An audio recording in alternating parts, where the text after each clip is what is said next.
Mr. Dimora's case, and many before it, and still some to come, are a result of tenacious investigative efforts and undying hard work. 28 years. 28 years. It is a grossly unfair sentence, period.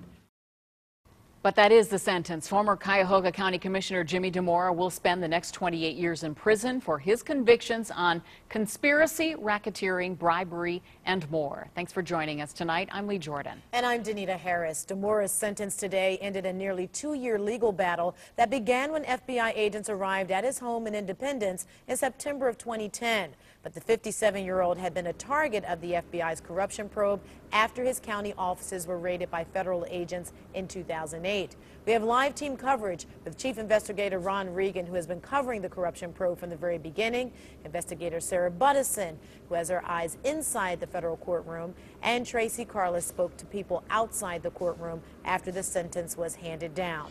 We begin with Ron. So Ron, will Dimora immediately begin serving his sentence?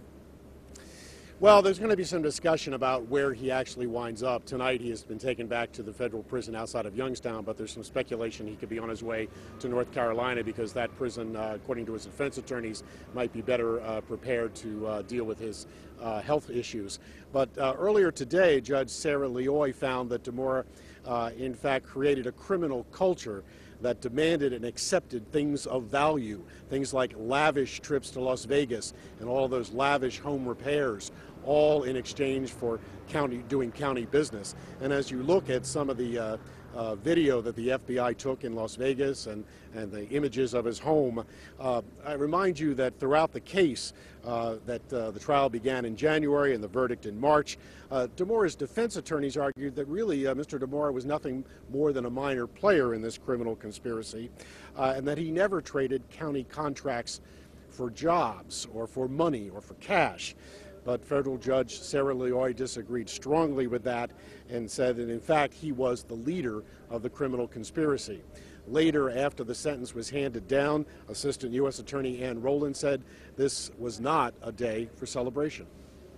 These cases forced all of us to ask some very difficult questions and to face some very hard truths about our county and the region we all cherish. This trial exposed a broken system in which Dimora used his official position for personal gain. As the judge said, he turned public service into self-service. And Mr. Dimora will also be required to pay $98,000 in restitution to Cuyahoga County, and he'll have to surrender 50% of the value of his Independence home, and that home is valued at about $400,000. Meanwhile, you might remember Dimora had a co-defendant, Michael Gabor, who was also convicted on corruption charges. He will be sentenced tomorrow, and I'll bring you all of that tomorrow. Reporting live from the federal courthouse in Akron, I'm Chief Investigator Ron Regan. Okay, Ron, thank you. News Channel 5 investigator Sarah Buttison was our eyes and ears inside the federal courtroom today for the sentencing, and Sarah joins us now. Sarah, Dimora broke down in tears right before the sentence was read. There were highly emotional moments in the courtroom today as Jimmy Dimora learned that he will likely spend the rest of his life in prison. Just before leaving the courtroom today, Jimmy Dimora took a moment and turned to the family that have been supporting him throughout this whole process and said, "See you guys, don't know when." At that point, his family members looked at him and paused for just a moment and all of a sudden started saying, "We love you, Jim, we love you."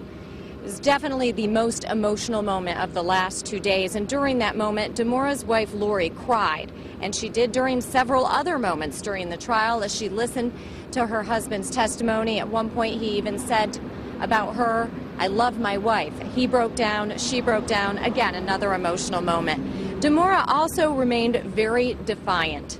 He showed no remorse today. He said he feels good about everything he did in his role as county commissioner and has no regret.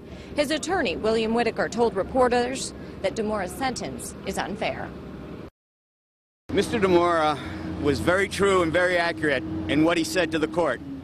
He told the court that he never once cast a vote for anybody but those who made the lowest bid and were staff recommended. He also said, which was very true and accurate, that he never asked a single county official to bypass the gatekeeping procedures of the county.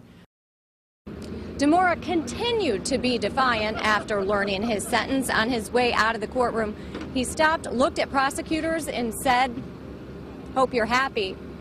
He also said, "Good story." On your side, I'm investigator Sarah Buttison, News Channel 5. And what a story this whole investigation has been. Sarah, thanks very much.